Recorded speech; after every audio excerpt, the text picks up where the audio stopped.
this is pure fiction, baseless, unfounded. So, can we expect yung mga pro-Duterte dun sa among the senators to reflect the same stand and ipakwash yung impeachment trial? Baka may range of stances sila.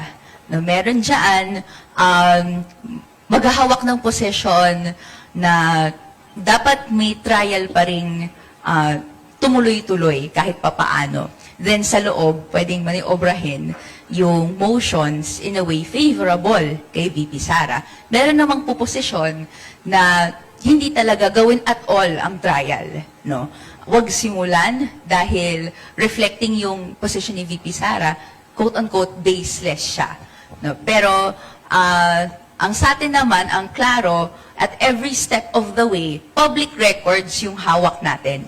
Government documents ang hawak natin para masabi na may basihan na yung impeachment offenses sina-charge sa kanya, dapat i-hash out to a full-blown trial.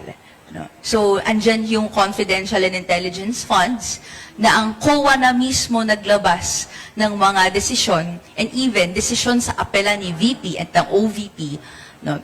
Na meron dyan nahanap na hindi naayon sa memorandum nila yung paggasta at may ino-order at may inuutos na ibalik, no, sa kaban ng bayan.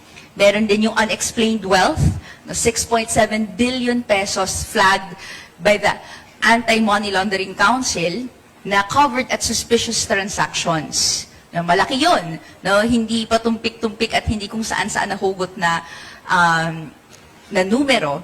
And actually, no, empowered yung AMLAC na i-receive from the banks themselves na sila nag-report na fina-flag nila yung gantong klaseng transactions. And even, yung outright statements, sinasabi sa mamamayan, papatay siya ng tao.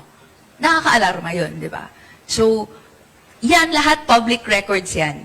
Dumaan sa mahabang proseso para sumunod sa rules of evidence na maisumite sa House Committee on Justice and sa Senate to convene as an impeachment court.